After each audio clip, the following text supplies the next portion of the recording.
So మనం ఈరోజు శ్రీమద్ భాగవతం 4వ స్కందం 31వ అధ్యాయం 15వ నంబర్ శ్లోకం నుంచి 31వ శ్లోకం వరకు చర్చించుకోవడానికి ప్రయత్నిద్దామంట.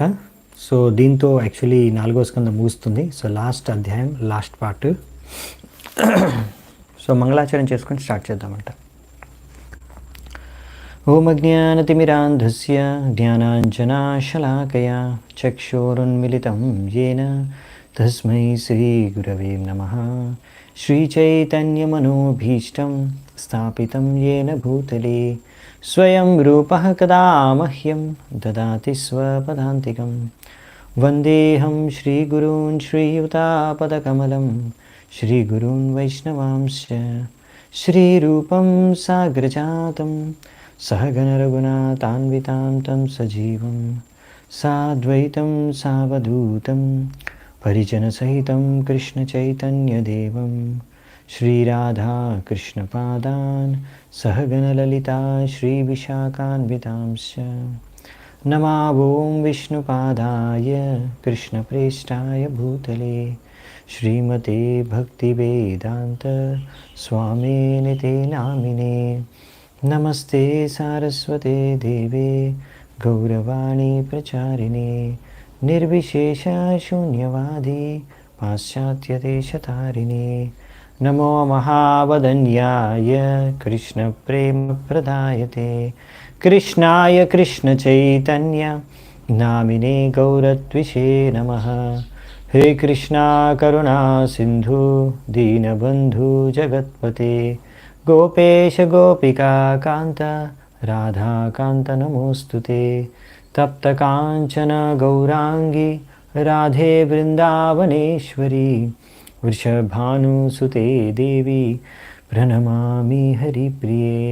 నీలాచల నివాసాయ నిత్యాయ పరమాత్మనే బలభద్ర సుభద్రాభ్యాం జగన్నాథాయ తే నమః. వాంఛాకల్పతరుభ్యశ్చ కృపాసింధుభ్య ఏవ చ పతితానాం పావనేభ్యో వైష్ణవేభ్యో నమో నమః.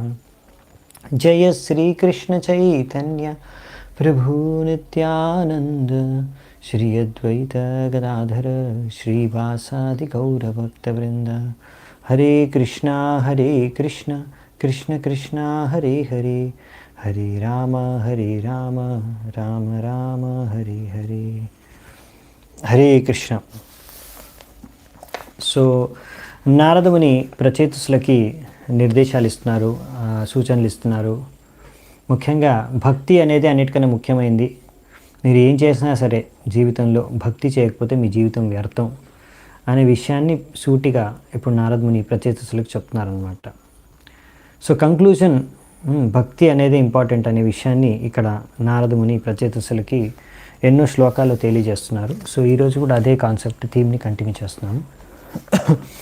15వ నంబర్ శ్లోకం. యతైవ సూర్యాత్ ప్రభవంతి వారః పునశ్చ తస్మిన్ ప్రవిశంతి కాలే భూతాని భూమౌ స్థిరజంగమాని తథా హరావేవ గుణ ప్రవాహ. వర్షాకాలంలో నీరు అనేది సూర్యుడి నుంచే ఉత్పన్నమవుతుంది. అలాగే ఏ నీరైతే సూర్యుడు యొక్క కారణంగా ఉత్పన్నమయ్యి వర్షం రూపంలో వస్తుందో మళ్ళీ ఎండాకాలంలో ఆ నీరంతా కూడా సూర్యుడే తనంతా ఆవిరి చేసేస్తాడు. సో తద్వారా ఆ నీరంతా కూడా సూర్యుడు మళ్ళీ గ్రహించేస్తాడు. అలాగే అన్ని జీవరాశులు కూడా, తిరిగేవి తిరగనివి అన్నీ కూడా, కదిలేవి కదలనివి అన్నీ కూడా ఏవైతే ఈ పృథ్వీ, ఈ భూమి నుంచి, మట్టి నుంచి పుట్టాయి, మళ్ళీ సమయం అయిపోయిన తర్వాత మళ్ళీ ఆ మట్టిలోనే కలిసిపోతాయి. అవునా? మట్టిగా మారిపోతాయి, మట్టిలో కలిసిపోతాయి. అలాగే ఈ భగవంతుడి నుంచి వచ్చే సృష్టి అంతా కూడా, జీవరాశులు సృష్టి అంతా భగవంతుడి నుంచి ఉత్పన్నం అవుతుంది, మళ్ళీ భగవంతుడిలోపే అవన్నీ కూడా ప్రవేశిస్తాయి అన్నమాట. సో ఈ విధంగా ఇక్కడ చెప్పారనమాట. అందుకనే సో ఇవన్నీ కూడా భగవంతుడి నుంచే, ఈ అన్ని లోకాలు కానీ జీవరాశులు కానీ అన్నీ కూడా భగవంతుడి నుంచే ఉత్పన్నమవుతున్నాయి, మళ్ళీ భగవంతుడి లోపలికి వెళ్ళిపోతాయి. మనకి బ్రహ్మ సంహితలో కూడా ఈ విషయాలు ఎక్స్ప్లెయిన్ చేశారని ప్రభుపాద వారు రాస్తున్నారు.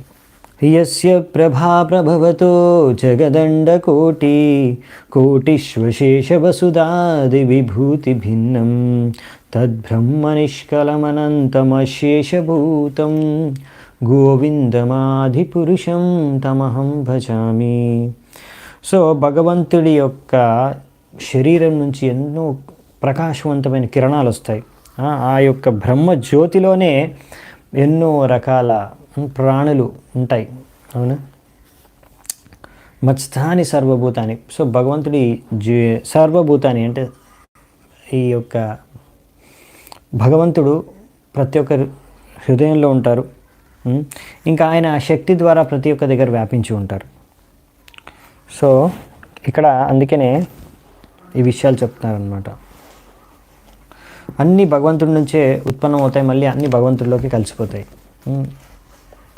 ఇంకొక శ్లోకంలో కూడా ఇస్తారు, యస్యైక నిశ్వసిత కాలమతావలంబ్య జీవంతి లోమ ద్విజదా జగదండనాథ విష్ణుర్మహాన్ సైహ యస్య కళా విశేషో గోవిందమాదిపురుషం తమహం భజామి.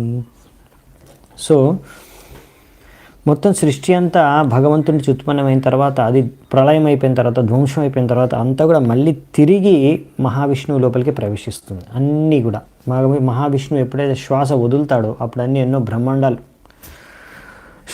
సృష్టింపబడతాయి. అలాగే మళ్ళీ ఎప్పుడైతే మహావిష్ణువు శ్వాస పీల్చుకుంటారో అన్ని బ్రహ్మాండాలన్నీ కూడా మళ్ళీ ఏదైతే సృష్టి అయిందో అదంతా కూడా మళ్ళీ మహావిష్ణువు లోపల వెళ్ళిపోతాయి. ఈ మహావిష్ణువు ఎవరు అంటే విష్ణుర్ మహాన్ సైహ యస్య కళా విశేషో. ఈ మహావిష్ణువు ఎవరో కాదు, కృష్ణుడి యొక్క అవతారమే. సో అందుకనే బ్రహ్మదేవుడు అంటున్నాడు, గోవిందమాది పురుషం తమహం భజామి, నేను నీకు నా ప్రణామాలు అర్పించుకుంటున్నాను. సో అలా విష్ణువు కూడా కృష్ణుడి నుంచే వస్తాడు. బ్రహ్మదేవుడు చెప్తున్నాను మనకి. 16వ శ్లోకం, ఏతత్ పదం తజ్జగత్తాత్మనః పరం సకృద్విభాతం సవితుర్యతా ప్రభా యథా సవో జాగ్రతి సుప్తశక్తయో ద్రవ్యక్రియాజ్ఞానభిధా భ్రమాత్యయ. ఎలాగైతే సూర్యుడి కిరణాలు సూర్యుడి నుంచి అభిన్నము, అలాగే భగవంతుడి సృష్టి కూడా ఆ విధముగా భగవంతుడితో అభిన్నం. అందుకనే ఈ విధంగా ఈ సృష్టి ద్వారా భగవంతుడు అన్ని చోట్ల కూడా వ్యాపించబడి ఉన్నాడు. ఎలాగైతే మనము జాగృత అవస్థలో ఉన్నప్పుడు మన ఇంద్రియాలన్నీ కూడా మనం అర్థం చేసుకోగలము, ఇవన్నీ మన శరీరంలో ఒక భాగమని. కానీ ఎప్పుడైతే మనం నిద్రిస్తామో ఆ టైంలో మనము నిద్రించినప్పుడు అవన్నీ కూడా ఇంకా మనం కార్యాలు ఏవైతే చేస్తున్నామో ఇంద్రియాల ద్వారా అవన్నీ అప్పుడు మనం మర్చిపోతాం. అప్పుడు ఇంకా చేయము, మనం యాక్టివ్గా ఉండము నిద్రపోతున్నప్పుడు. అలాగే ఒక్కొక్కసారి ఈ యొక్క అలాగే సేమ్ ఈ సృష్టి అంతా కూడా భగవంతుడి నుంచే సృష్టి అవుతుంది, మళ్ళీ భగవంతుడిలో కలిసిపోతుంది. కానీ కొంతసేపు అలా సృష్టి భగవంతుడికి భిన్నంగా ఉన్నట్టు కనిపిస్తుంది, కానీ యాక్చువల్లీ భిన్నంగా లేదు, అది భగవంతుడిలో భాగమే. సో బేసికల్లీ ఈ మన సిద్ధాంతం ఏంటంటే అచింత్య భేద తత్వ చైతన్య మహాప్రభు మనకు నేర్పించింది. అంటే ఇప్పుడు ఇక్కడ ఉదాహరణ ఇచ్చాడు, సూర్యుడు సూర్యకిరణాలది ఈ భాగవతంలో, అవునా? సో ఒక విధంగా చెప్పాలంటే రెండిటికి అభిన్నం ఒక విధంగా, కానీ రెండు భిన్నం కూడా. సో ఎలా అంటే ఇప్పుడు ఎవరైతే భౌతిక ప్రపంచంలో ఉంటున్నారో నివసిస్తున్నారో వాళ్ళందరూ కూడా ఒక విధంగా చెప్పాలంటే ఈ భౌతిక ప్రపంచం అంతా కూడా భగవంతుడి యొక్క కిరణాలు వచ్చిన కిరణాల నుంచి, ఆ వెలుతురు నుంచి మనకి ఇప్పుడు తర్వాత సూర్యుడు అక్కడి నుంచే వెలుతురు వస్తుంది, సూర్యుడు కూడా అదే వెలుతురు మనకి ఇస్తున్నాడు. సో ఆ భగవంతుడి కిరణాల పైనే మనం జీవిస్తున్నాం. కానీ ఇప్పుడు బద్ధవస్థలో ఉన్నాం కాబట్టి భగవంతుడిని దర్శించుకోలేము. అలా అన్నమాట. సో భగవంతుడు ఆయన ధామంలో ఉన్నా కానీ ఇదంతా కూడా ఆయన సృష్టే. సో మనం ఇప్పుడు ఇక్కడ ఉన్న పొజిషన్లో భౌతిక ప్రపంచంలో భౌతిక అవస్థలో ఆయన దర్శించుకోలేకపోతున్నాం. ప్రభుపాల ద్వారా ఒక ఉదాహరణ ఇస్తున్నారు. బకింగ్హామ్ ప్యాలెస్ పెద్ద రాజమహల్ ఉంది. అందులో రాజు తన గదిలో ఆయన కూర్చుంటాడు.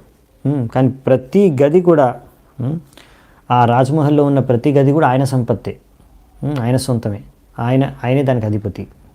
అవునా? కానీ ఆయన ప్రతి గదిలో కూర్చోడు, ఆయన గదిలో ఆయన కూర్చుంటాడు. అలాగే మనం అర్థం చేసుకోవాలి, ప్రతి సృష్టి అంతా కూడా భగవంతుడిది.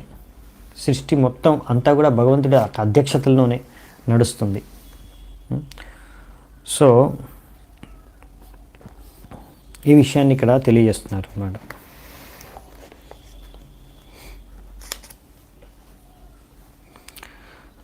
సో ఇంకా ఉదాహరణ ఇచ్చారు కదా, ఇంద్రియాలు కూడా మనం పడుకున్నప్పుడు మన ఇంద్రియాలన్నీ కూడా పనిచేయవు. అలా పనిచేయనంత మాత్రాన ఇంద్రియాలు మన శరీరానికి భాగం కాకుండా పోవు. అలాగే సృష్టి కూడా ఒక్కొక్కసారి కనిపిస్తుంది, ఒక్కొక్కసారి కనిపించదు. కానీ అంతా భగవంతుడిలోనే ఉంది, భగవంతుడి నుంచే వస్తుంది, భగవంతుడిలో విలీనం అయిపోతున్నప్పుడు కొంతసేపు కనిపించదు మనకి. సృష్టి పలైన తర్వాత కొంతకాలం కనిపించదు సృష్టి, కానీ అది ఇంకా భగవంతుడిలోనే ఉంది, భగవంతుడి భాగమే. అలా 17వ శ్లోకం.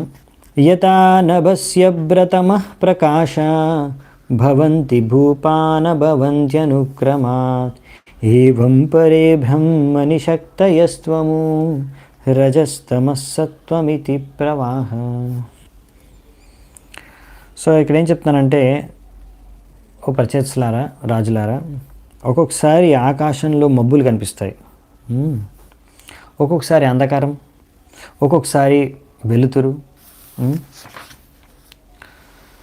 సో ఇలా ఒక్కొక్కటి ఒక్కొక్కసారి కనిపిస్తాయి మీకు, అన్నీ కూడా ఒకసారి కనిపించవచ్చు. అలాగే ఈ పరమ సత్యంలో కూడా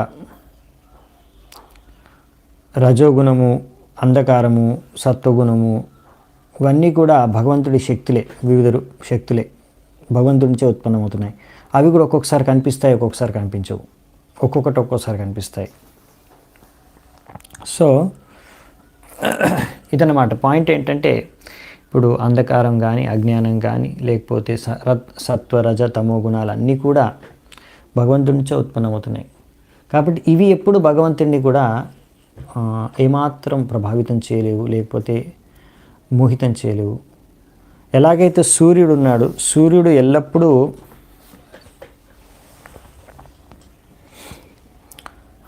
ప్రకాశవంతంగానే ఉంటాడు. కానీ అప్పుడప్పుడు మన కళ్ళకైనా కనిపించకపోవచ్చు రాత్రి సమయంలో, కానీ ఇంకో చోట సూర్యుడు ఉదయించే ఉన్నాడు.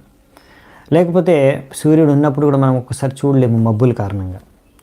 సో మబ్బులు ఉంటాయి, మబ్బులు యాక్చువల్లీ సూర్యుడిని కప్పేయట్లేదు, మన యొక్క దృష్టిని కప్పేస్తున్నాయి సూర్యుడి నుంచి. కానీ సూర్యుడు అలాగే ఉన్నాడు, సూర్యుడు నీవు ఏమి చేయలేవు మబ్బులు. సో అదనమాట విషయం. సో ఈ మబ్బులు కానీ, అంధకారం కానీ, 3 గుణాలు కానీ భగవంతుడిని ఏమాత్రం ప్రభావితం చేయలేవు. కొంతమంది అనుకుంటారు, లేదు ఈ సృష్టిలో అదంతా కదే జరుగుతుంది, ఇక్కడ సృష్టిలో జన్మ మృత్యు ఇవన్నీ జరుగుతున్నాయి కదా, ఎన్నో రకరకాల పరివర్తనలు, ఇవన్నీ కూడా ప్రకృతి, లేకపోతే ఈ ప్రకృతి ఇంకా 3 గుణాల ద్వారానే జరుగుతున్నాయి, ఈ ప్రకృతి చేస్తుంది, అంతా కూడా ప్రకృతి చేస్తుంది అంటారు, నేచర్. ఇలా కొంతమంది వాదిస్తారు. వీళ్ళ వాదన ఎటువంటిదంటే చైతన్య చరితామృతంలో ఉదాహరణ ఇచ్చారు. మేకకి ఒకసారి ఇక్కడ గొంతు దగ్గర నిప్పల్స్ ఉంటాయి. సో అక్కడి నుంచి పాలు పిండితే రావన్నమాట పాలు. అలా కనిపించడానికి అలా ఉంటాయి అంతే, కానీ అక్కడి నుంచి పాలు రావు.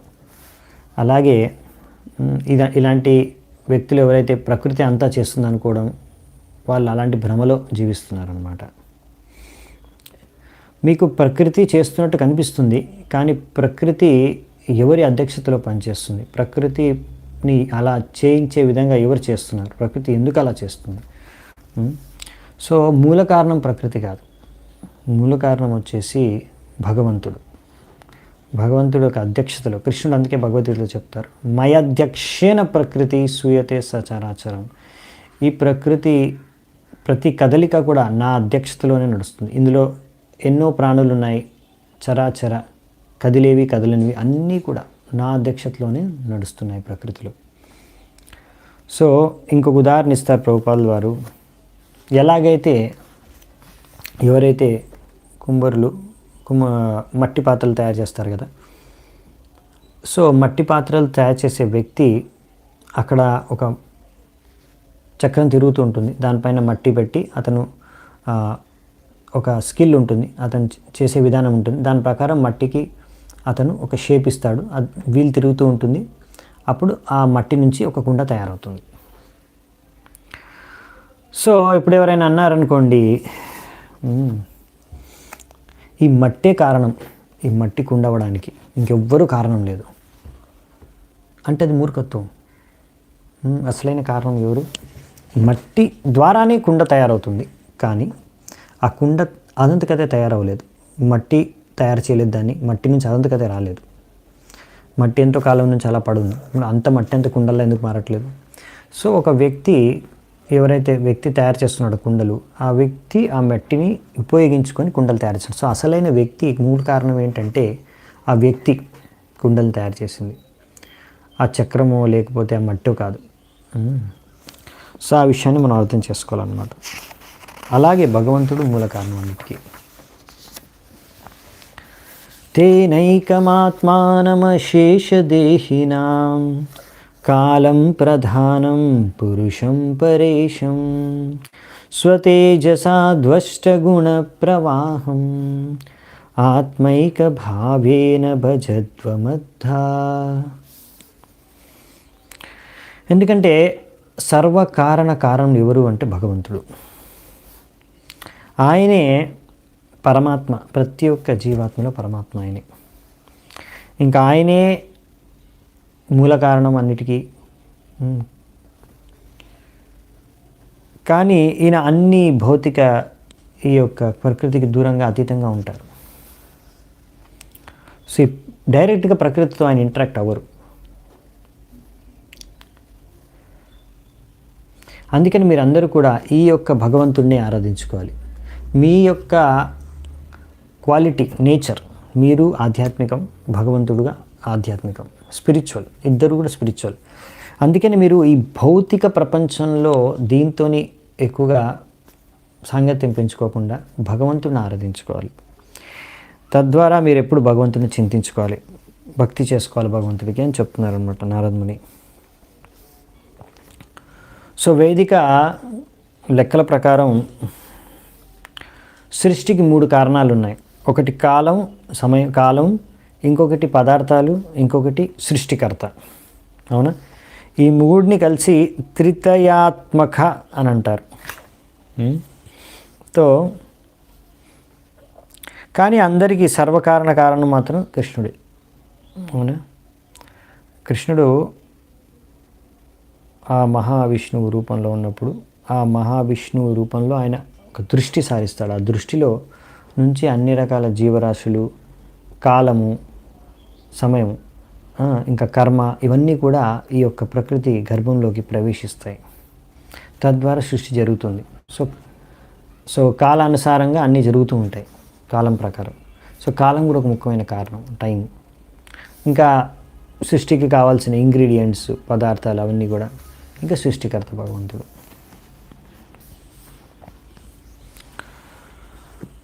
సో అందుకనే అన్నీ కూడా భగవంతుడి నుంచి వస్తున్నాయి కాబట్టి మీరు భగవంతుడిని ఆరాధించుకోండి. మళ్ళీ ఇంకా ప్రకృతిని, కొంతమంది ప్రకృతిని ఆరాధించుకుంటారు, కొంతమంది దేవతలను ఆరాధించుకుంటారు. కానీ దేవతలందరూ కూడా భగవంతుడే సృష్టించాడు, దేవతలందరినీ కూడా. భాగవతంలో ముందే మనం చదువుకున్నాము, అందరి దేవతల్ని భగవంతుడే సృష్టించాడు. సో అందుకనే మూల కారణమైన భగవంతుడినే మనము భక్తి చేసుకుంటే ఇంకా వేరే ఏమీ చేయాల్సిన అవసరం లేదు.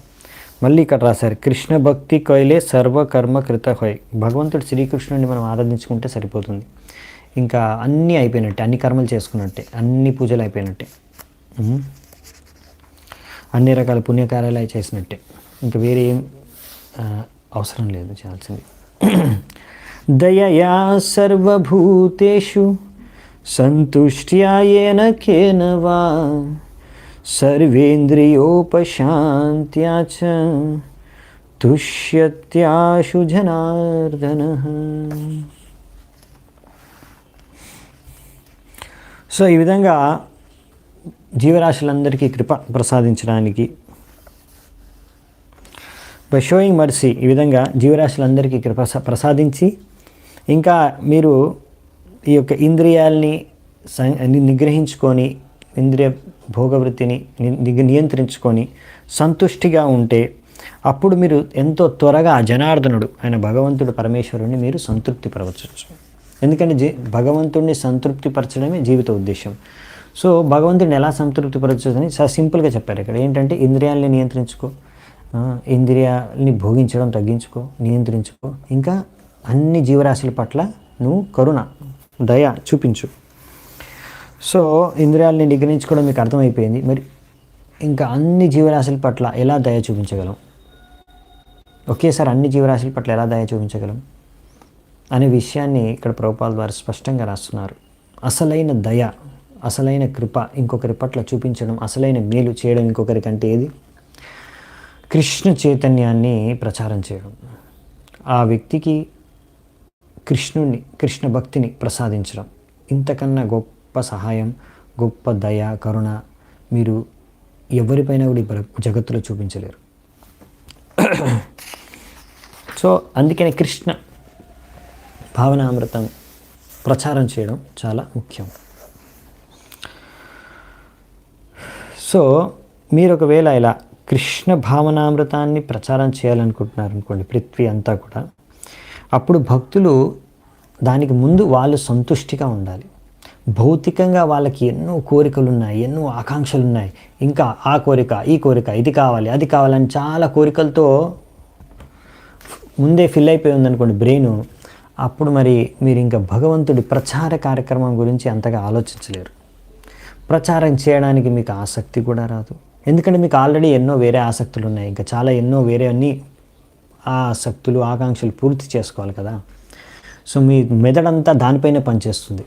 భగవంతుడి గుణరూప లీల మహిమల్ని ప్రచారం చేయడానికి ఆలోచించదు. సో మీరు భగవంతుడి ప్రచారం సరిగ్గా చేయాలంటే ఫస్ట్ మీరు భౌతికంగా మీరు ముందు సంతుష్టిగా ఉండాలి. నా దగ్గర ఏది ఉందో నాకు ఇంకేం అవసరం లేదు, నేను సంతృప్తిగా ఉన్నాను, నాకు ఇంకా భౌతికంగా ఇది కావాలి, అది కావాలి అనే పిచ్చి పిచ్చి కోరికలు లేవు, నాకు ఓన్లీ భగవంతుడికి సేవ చేసుకోవాలి, ఇంకేం అవసరం లేదు, నాకు ఉన్నది నాకు భగవంతుడు ఇచ్చిన దాంతో నేను సంతృప్తి చెందాను, నాకు ఏది భగవంతుడు రెగ్యులర్గా నాకు వస్తుందో అందిస్తున్నాడో దాంతో నేను సంతుష్టి, నాకు ఏది భగవంతుడి కృప వల్ల లభిస్తే దాంతో నేను ఆనందంగా ఉంటాను. నిజంగా మీరు అలాంటి చేతనతో ఉంటేనే మీరు భగవంతుడి నామాన్ని, గుణరూప లీల మహిమల్ని ప్రచారం చేయగలరు.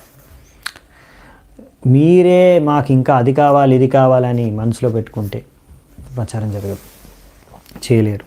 అందుకనే భాగవతంలో రాశారు, భగవంతుడి యొక్క భక్తులు అందుకే నరకానికైనా స్వర్గానికైనా పోవడానికి రెడీ ప్రచారం చేయడానికి. వాళ్ళకి అవసరం లేదు, ఎక్కడ పోయినా ఎలాగైనా సరే ప్రచారం చేయడానికి వాళ్ళకి బయట పరిస్థితులతో కానీ భౌతిక అవసరాలతో వాళ్ళకి పని లేదన్నమాట.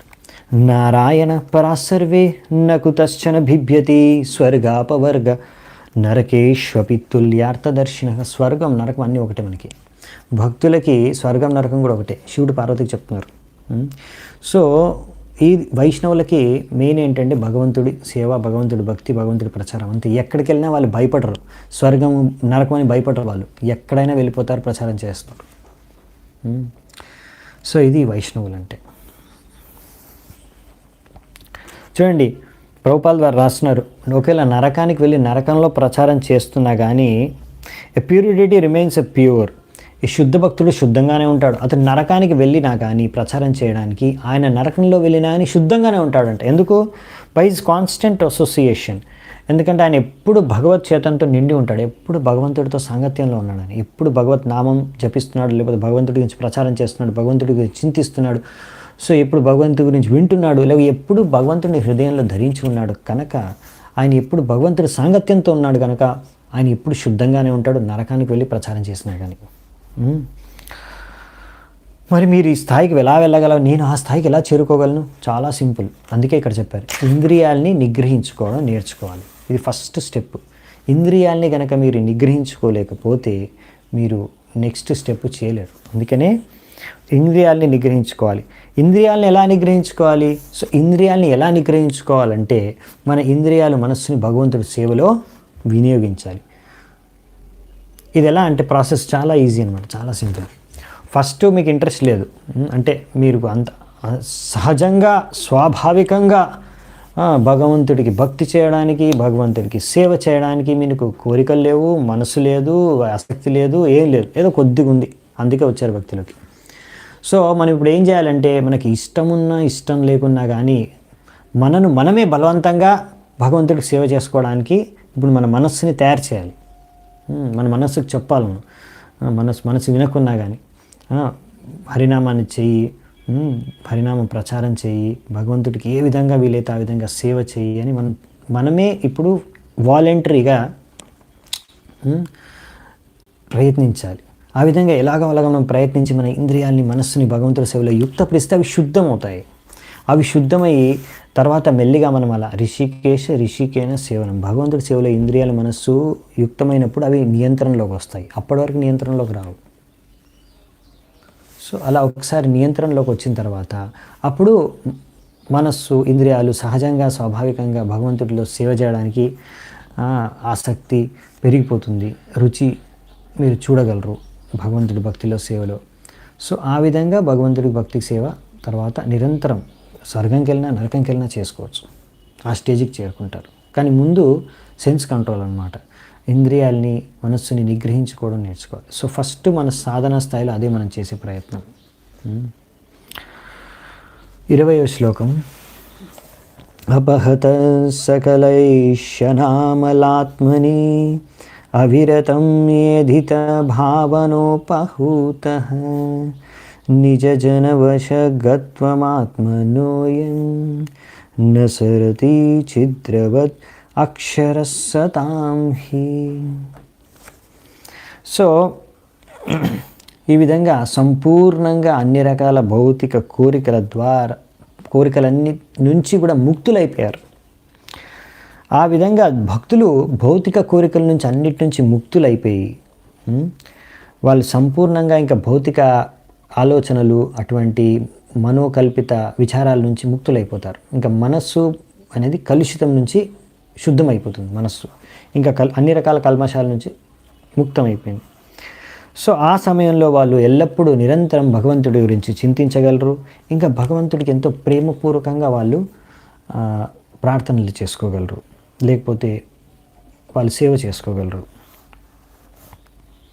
సో ఈ విధంగా ఎప్పుడైతే భగవంతుడు చూస్తాడో, ఈ భక్తుడు నన్ను ఎంతో ప్రేమపూర్వకంగా భక్తి చేసుకుంటాడు నాకు అని ఎప్పుడైతే భగవంతుడు గ్రహిస్తాడో, మీరు ప్రేమపూర్వకంగా ఏ రోజైతే భక్తి చేసుకుంటారో భగవంతుడికి, ఆ గ్రహించాడో భగవంతుడు ఇంకా ఆ భక్తుడిని వదిలి వెళ్ళాలనుకోడు. సో అందుకనే ఆ భగవంతుడు అలాంటి భక్తుడితో పాటు ఎల్లప్పుడూ ఉంటాడు. ఎలాగైతే మన తలపైన ఎప్పుడు ఆకాశం ఉంటుందా, ఉదాహరణ ఇచ్చారు ఇక్కడ. ఎప్పుడైనా మన తలపైన ఉన్న ఆకాశం మనం వదిలి వెళ్ళిపోతుందా? లేదే. ఎప్పుడు మన పైన ఆకాశం ఎలా ఉంటుందో అలాగే ఎప్పుడైతే మీరు ప్రీతిపూర్వకంగా భగవంతుడికి సేవ చేసుకుంటారో ఆ సమయంలో భగవంతుడు ఎల్లప్పుడూ మీతో పాటు ఉంటారు. ఆయన ఎప్పుడు మిమ్మల్ని వదిలి వెళ్ళడు. సో మరి ఆ స్థాయికి వెళ్ళాలంటే మీరు భగవంతుడితో ఎల్లప్పుడూ మీరు ఆ భగవంతుడి సాంగత్యంలో ఉండి ఆయన యొక్క సంరక్షణలో ఉండాలనుకుంటే మీరు ముందు ఇంద్రియాల్ని నియంత్రించుకోవాలి. ఇంద్రియాన్ని ఎలా నియంత్రించుకోవాలి? ఇంద్రియాల్ని, మనస్సుని ఈ రోజు నుంచి సేవలో పెట్టి భగవంతుడికి. సో అదనమాట. సో అదే ముఖ్యమైన మార్గం. అందుకే ఇది భాగవతం చదవడం ద్వారా ఆ సమయంలో భగవంతుడి గురించి చింతిస్తాం, భగవంతుడి ఇచ్చే ఆదేశాల గురించి చింతిస్తాం, భగవంతుడి యొక్క భక్తుల గురించి చర్చించుకుంటాం. అదనమాట. సో ఇలా భగవంతుడి గురించి చింతించే శుద్ధ భక్తులకు అన్ని రకాల భౌతిక కోరికల నుంచి వాళ్ళు ముక్తులైపోయి ఉంటారు.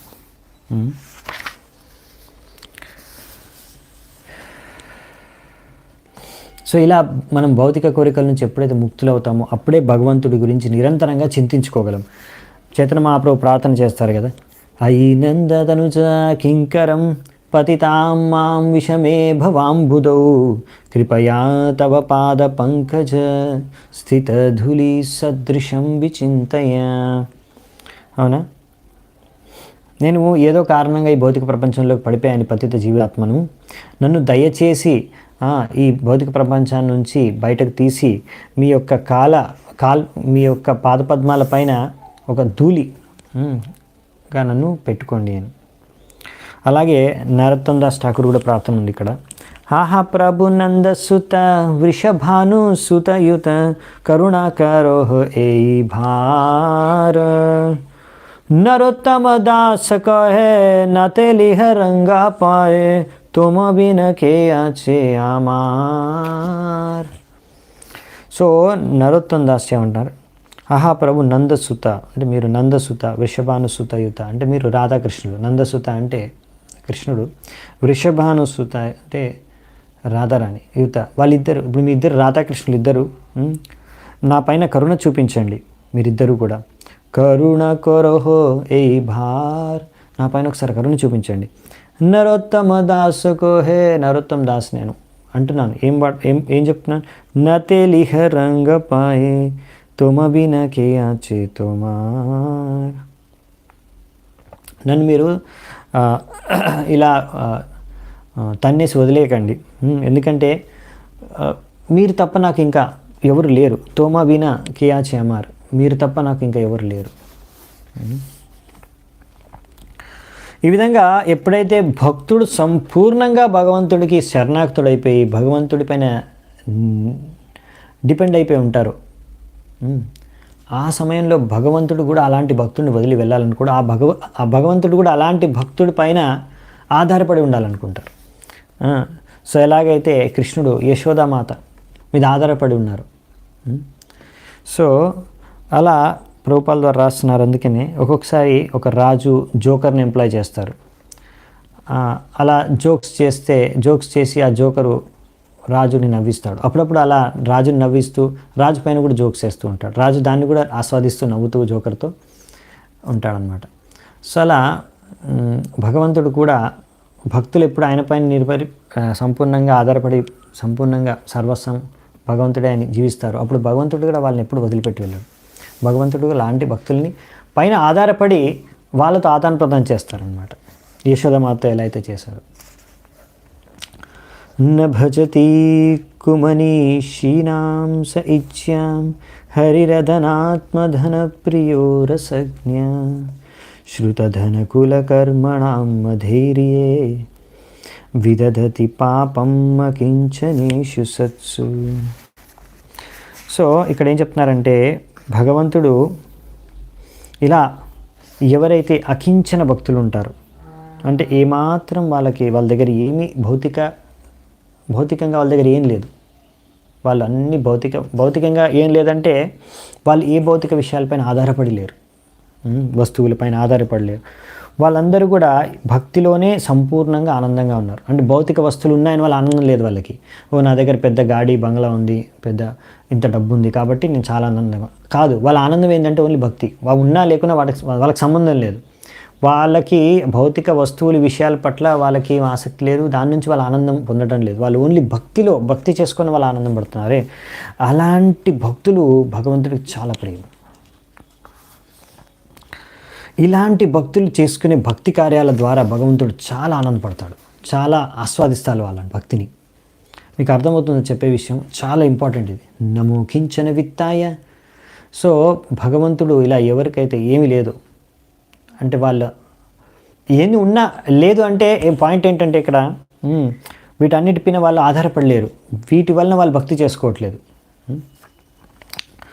అంటే ఇప్పుడు ఎవరైనా జన్మ ఐశ్వర్య శృతి శ్రీబిర్, నాకు గొప్ప జన్మ ఉంది, ఇక్కడ రాశారు అదే, చాలా ఐశ్వర్యం ఉంది, నేను చాలా పెద్ద పెద్ద గొప్ప గొప్ప కార్యాలు చేయగలను అని ఎంతో అహంకారంతో వాళ్ళు ఒకవేళ వేరే భక్తుల్ని కూడా తలదన్నేసి లెక్క చేయకుండా, ఒకవేళ అలాంటి వాళ్ళు భగవంతుడికి ఆరాధించుకుంటే భగవంతుడు వాళ్ళ ఆరాధన భక్తిని స్వీకరించరు.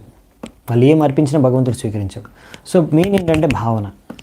మీరు ఎలాంటి భావనతో భగవంతుడికి అర్పిస్తున్నారు. నేను చాలా గొప్ప, నా దగ్గర ఇంత ఉంది, నేను భగవంతుడికి ఇంత పెద్ద సేవ చేశాను. కొంతమంది అడ్వర్టైజింగ్ తెగ చేసేసుకుంటుంటారు చూసారా.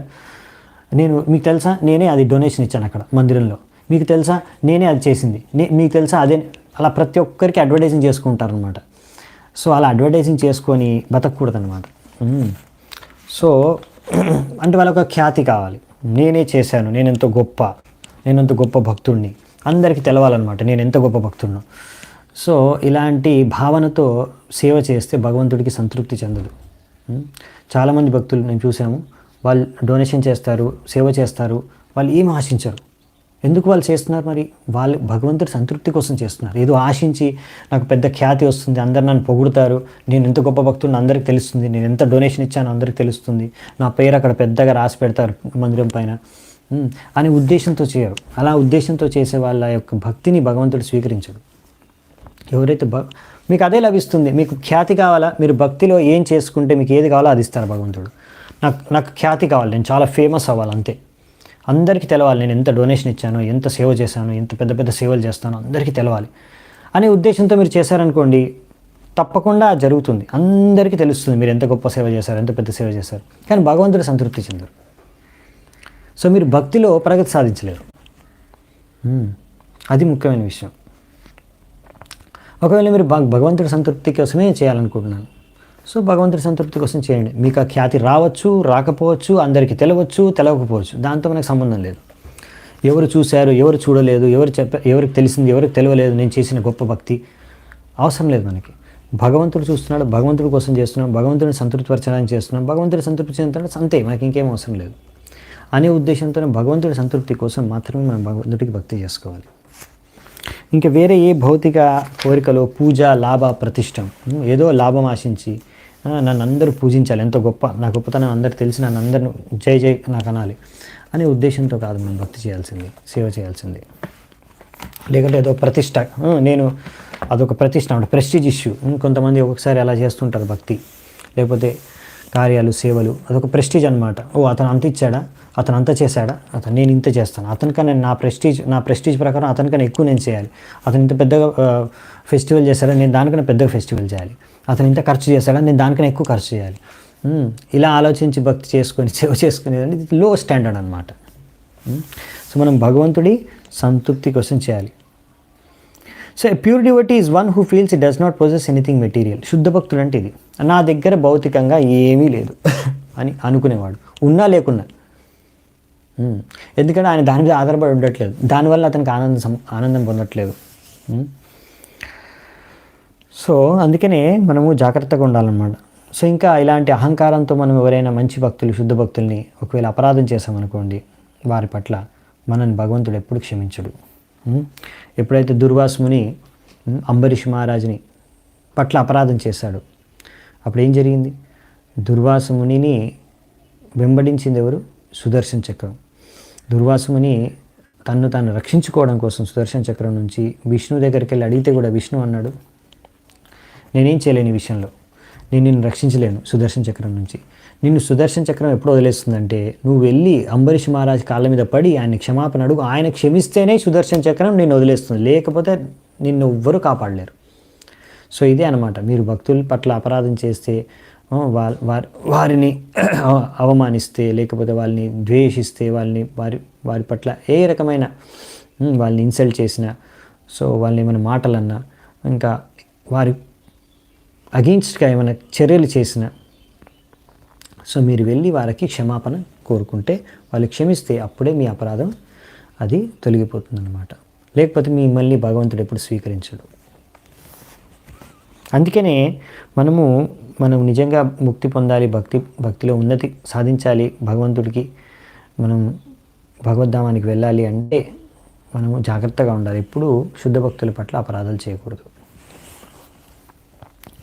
శ్రియం అనుచరతీం తదర్థనిశ్చ ద్విపదపతిన్ విబుధాంశ యత్స్వపూర్ణః న భజతి నిజభృత్యవర్గతంత్ర కథం అముం ఉద్విసృజేత్ పుమాన్ కృతజ్ఞ.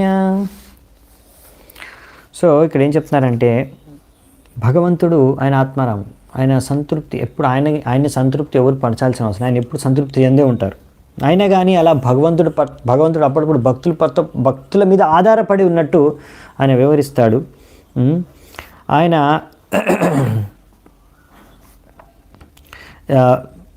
సో ఇంకవన్నీ లెక్క చేయరు. లక్ష్మీదేవిని కానీ, రాజులు కానీ, దేవతలు కానీ, ఎవరైతే లక్ష్మీదేవి వెనకల పడ్డారో, మాకు లక్ష్మి కావాలి, ధనం కావాలి, సంపత్తి కావాలి, where is that person is actually grateful and will not worship the personality of God. అంటే భగవంతుడికి ఏమీ అవసరం లేదు భక్తులపైన ఆధారపడి జీవించడానికి. ఆయన భక్తులపైన ఆధారపడి ఎందుకు జీవిస్తున్నాడు భగవంతుడు అంటే, అలా ఆదాన ప్రదానం ఎందుకు చేసుకుంటున్నాడు?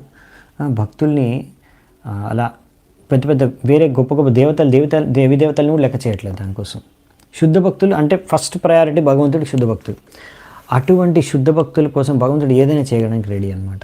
ఆయనకి ఏం అవసరం లేదు. అయినా కానీ ఇప్పుడు మనం భక్తి చేసుకుంటాం, మన అవసరానికి మనం భక్తి చేసుకుంటాం భగవంతుడికి. మనకు ఇంకా వేరే మార్గం లేదు ఆనందంగా సంతృప్తిగా ఉండడానికి ఈ భౌతిక ప్రపంచంలో కానీ ఎక్కడైనా కానీ జీవితంలో మనకు వేరే గతి లేదు. మనం నిజంగా సంతృప్తి చెందాలి, ఆనందపడాలంటే మనం భగవంతుడి భక్తి చేసుకోవాలి. కానీ భగవంతుడికి ఏం అవసరం లేదు భక్తులతో ఆదాన ప్రదానం చేయడానికి. కానీ భగవంతుడు అలా అయినా కానీ భక్తులతో ఆదాన ప్రదానం చేస్తున్నాడు. కాబట్టి అలాంటి భగవంతుడిని ఎవరు ఆరాధించకుండా ఉండగలరు అని నారదముని ప్రచేతసులకు చెప్తున్నారు. అందుకనే బ్రహ్మ సంహితలో బ్రహ్మదేవుడు అంటాడు కదా, లక్ష్మీ సహస్ర శత సంభ్రమస్యే వ్యమానం. వేలాది లక్ష్మీలు అంటే గోపికల్ని లక్ష్మిలతో పోల్చి చెప్తున్నారు. వేలాది మంది గోపికలు, లక్ష్మితో సమానమైన గోపికలు గోలోక బృందావనంలో భగవంతుడికి సేవ చేసుకొని ఎలాగైనా ప్రసన్నం చేయడానికి ప్రయత్నిస్తూ ఉంటారు. సో ఈ విధంగా భగవంతుడు భక్తులతో ఆరాధన ప్రదానం చేస్తుంటారు కదా. అందుకనే విశ్వనాథ్ చక్రవర్తి ఠాకూర్ మన ఆచార్యులు అంటున్నారు, ఇలా భగవంతుడి మధ్యలో భక్తుడి మధ్యలో ఇలా ఎప్పుడు ఒక ఆదాన ప్రదానం జరుగుతుంది, దాన్ని రసజ్ఞ అంటారు. అందుకని భగవంతుడు ఇంకా భక్తులు ఇద్దరు కూడా రసజ్ఞ. ఇది ఎప్పుడు ఈ రస ఏదైతే ఉందో ఈ మెలో, ఇది భక్తి రస అన్నమాట. భగవంతుడు ఇంకా భక్తులు ఈ భక్తి రసాన్ని ఆస్వాదిస్తారు. ఇదే వాళ్ళకి ముఖ్యమైన ఆనందాన్ని ఇచ్చే విషయం. సో ఈ భక్తుడు ఇంకా భగవంతుడి మధ్యలో జరిగే ఆదాన ప్రదానం అనేది భౌతికం కాదు, సంపూర్ణంగా ఆధ్యాత్మికం. ఇందులో లభించే ఆనందం అంతా ఆధ్యాత్మిక ఆనందం. భౌతికంగా మీరు ఎప్పుడు దాన్ని పోల్చి చూడకూడదు. సో ఇప్పుడు నారదుని యొక్క ఆదేశాలు, సూచనలు, నిర్దేశాలు ప్రచేతసులకు ఇక్కడితో ముగుస్తాయి. ఇప్పుడు నెక్స్ట్ ఏం జరుగుతుందో చూద్దామంట. మైత్రేయ ఉవాచ ఇతి ప్రచేతసో రాజన్ అన్యాశ్చ భగవత్కథాః శ్రవాయిత్వా బ్రహ్మలోకం యయౌ స్వయంభువో మునిః. ఇప్పుడు మైత్రేయుని ఏం చెప్తున్నాడు అంటే ఎవరికి? విదురుడికి చెప్తున్నాడు కదా. అంతా విదురుడికి చెప్తున్నాడు. ఇక నారదముని బ్రహ్మదేవుడి యొక్క పుత్రుడు ఆయన నారదముని ఈ విధంగా భగవంతుడికి భక్తులకి సంబంధం, భక్తి గురించి సంపూర్ణంగా వీళ్ళకి వివరించిన తర్వాత ప్రచేతసులకి తిరిగి మళ్ళీ ఆయన బ్రహ్మలోకానికి వెళ్ళిపోయాడు. అవునా? శ్రవయిత్వా బ్రహ్మలోకం. సో ఇలా అందరికీ కృష్ణ కథ చెప్పిన తర్వాత భక్తి గురించి ఆయన తిరిగి బ్రహ్మలోకానికి వెళ్ళిపోయాడు. సో ఇక్కడ ప్రచేతసులందరూ కూడా నారద ముని నుంచి భగవంతుడి భక్తి ఎలా చేసుకోవాలో, ఎందుకు చేసుకోవాలో అనే విషయాలు తెలుసుకున్నారు. సో ఇలా ప్రతి ఒక్కరు కూడా అలాంటి నారదుని లేకపోతే ఆయన పరంపరలో వచ్చే శుద్ధ భక్తుల నుంచి, ఆయన ప్రతినిధుల నుంచి మనము భగవంతుడి గురించి, భగవంతుడి శిక్షణల గురించి, భగవంతుడి భక్తుల గురించి భాగవతం వినాలి అని ఇక్కడ ప్రభుపాదుల ద్వారా రాస్తున్నారు. తేపి తన్ముఖ్య నిర్యతాం యశో లోకామలాపహం హరేర్నిశమ్య తత్పాదం ధ్యాయంతస్తత్గతిం యయుః. ఇలా నారదముని యొక్క ముఖాన్ని నుంచి భగవంతుడి యొక్క గుణగణాలు విన్న తర్వాత తద్వారా అన్ని రకాల అశుభం, అమంగళం అంతా కూడా ఈ భౌతిక ప్రపంచంలో తొలగిపోతుంది. ఇప్పుడు ప్రచేతసులందరూ కూడా ఈ శ్రవణం చేసిన తర్వాత భగవంతుడి పట్ల వాళ్ళ ఆసక్తి ఇంకా పెరిగిపోయింది. ఈ విధంగా ఇప్పుడు భగవంతుడి పైనే, ఆయన పాద పద్మాల పైనే వాళ్ళు ధ్యానం చేసుకుంటూ పరంగతిని వాళ్ళు పొందారు. అంటే భగవద్ధామానికి వెళ్ళిపోయారు. భగవంతుడి పాద పద్మాల దగ్గరికి వెళ్ళిపోయి అక్కడ సేవ చేసుకుంటున్నారు గోలోక బృందావనంలో, వైకుంఠంలో. సో అదనమాట. ఈ విధంగా ప్రచేతసులు అలా శుద్ధ భక్తుడి నుంచి భగవంతుడి గురించి విని ఇప్పుడు భగవంతుడి పైన ధ్యానం చేసుకొని వాళ్ళు భగవద్ధామానికి వెళ్ళిపోయారు. సో ప్రచేతల స్టోరీ అయిపోయిందనమాట ఇక్కడ. సో ఈ విధంగా, ఎందుకంటే కృష్ణుడు అదే చెప్తాడు భగవద్గీతలో, భక్తి అంటే ఎలా చేసుకోవాలి. మన్మనా భవ మద్భక్తో మధ్యాజిమాం నమస్కురు మామే వైశ్యసి సత్యం తే ప్రతిజ్ఞానే ప్రియోసిమే అని ఏమంటారంటే, ఇలా ఎవరైతే ఎప్పుడు నిరంతరం మనస్సులో భగవంతుడిని నన్ను తలుచుకుంటూ ఉంటారో, ఎల్లప్పుడూ కూడా నాకే సేవ చేసుకుంటారో, నమస్కారాలు అర్పిస్తారో, భక్తి చేసుకుంటారో, సో అలాంటి వాళ్ళు ఒక్కసారి నా ధామానికి తిరిగి వస్తే మళ్ళీ ధామానికి రారు. భగవద్ధామానికి వచ్చేస్తే తిరిగి భౌతిక ప్రపంచానికి ప్రవేశించరు. సో ఈ ఆశ్వాసన భగవంతుడు కృష్ణుడు భగవద్గీతలో అందరికీ ఇస్తున్నాడు, అర్జునుడికి చెప్తున్నాడు. 25వ శ్లోకం. ఏతత్తే విహితం క్షత్తర్ యన్మాం త్వం పరిపృష్టవాన్ ప్రచేతసాం నారదస్య సంవాదం హరికీర్తనం. ఓ విదురా, నేను నీకు మొత్తం ఏమేమి జరిగిందో నారదుడు ప్రచేతసల మధ్యలో జరిగిన సంభాషణ మొత్తం సంపూర్ణంగా నీకు వివరించాను. సో ఇంకా ఇందులో ముఖ్యంగా భగవంతుడి యొక్క గుణగానాల గురించి హరికీర్తనం, సంవాదం హరికీర్తన. ఏం సంవాదం అది? హరికీర్తనం. మొత్తం హరికీర్తన నీకు నింపించాను. సో నాకు ఎంత వీలైతే అంత నీకు మొత్తం చెప్పేశాను దీని గురించి.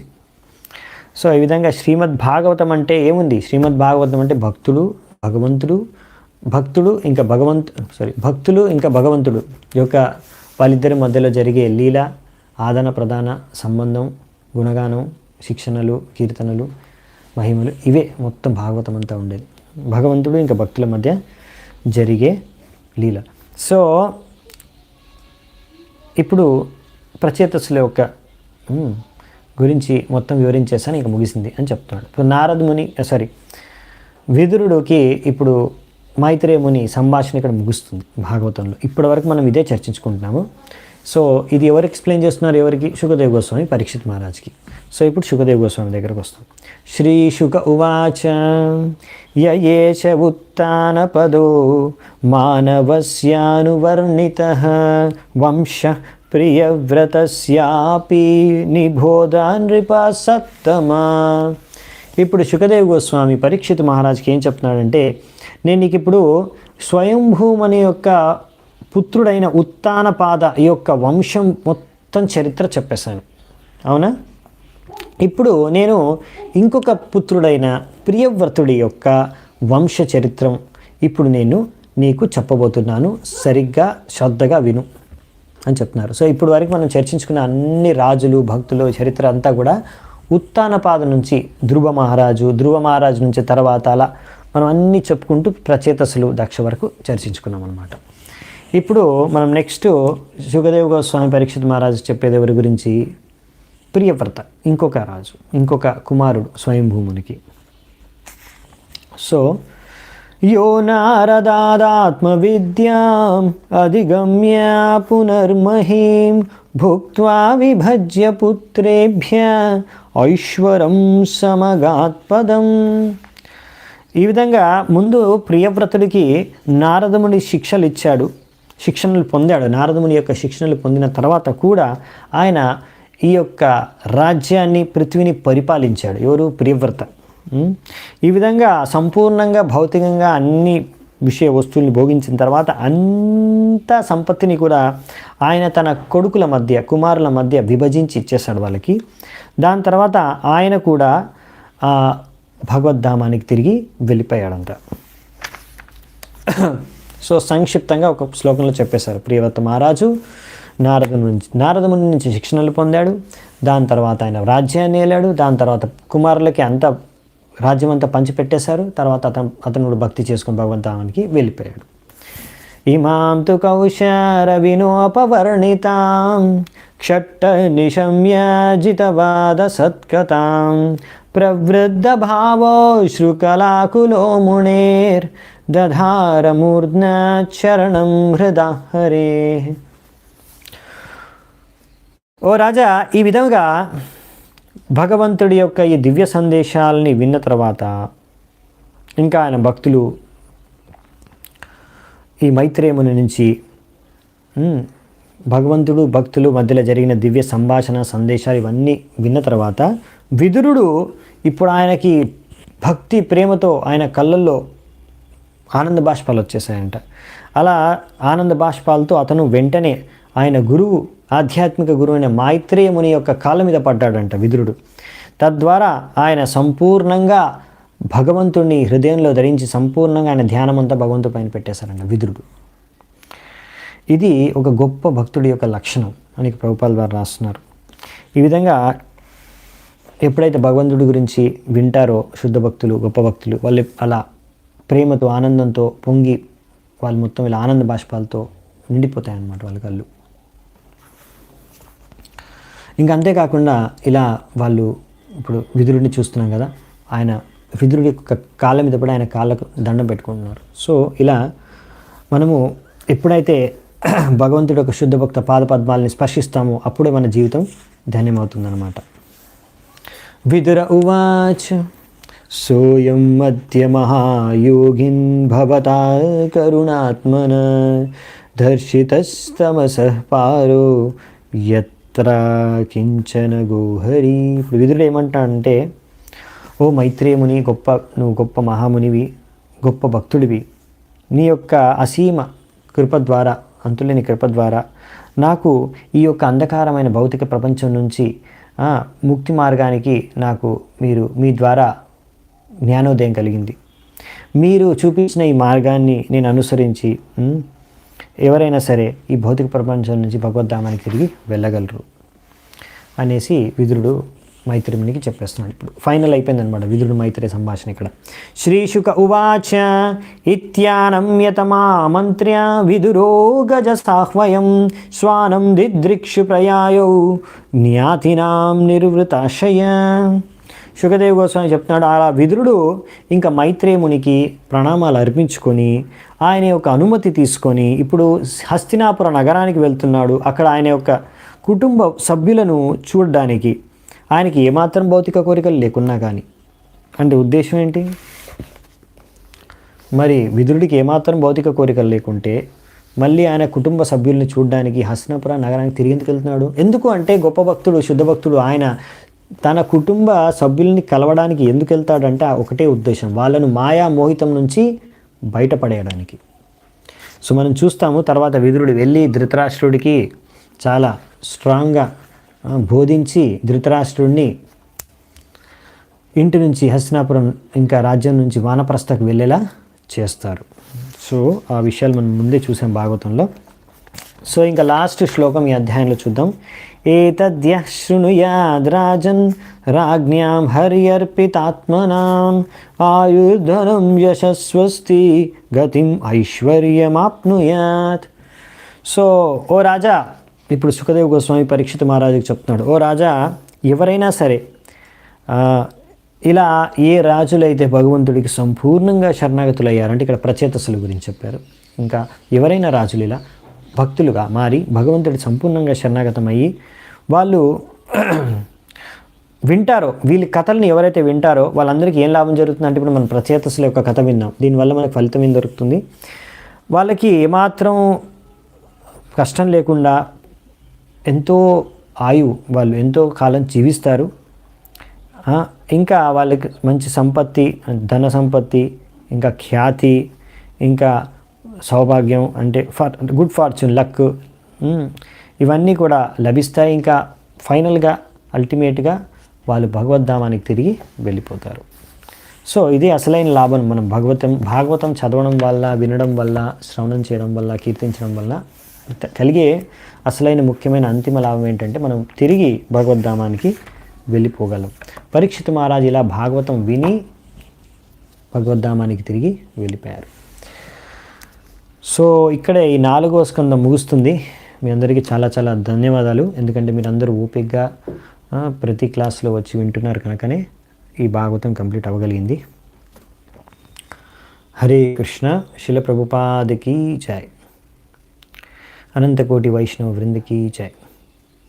అమల్ పురాణ భాగవతం की जय. निताय गौर सीतानाथ प्रेमानंदे. हरि हरि बोल.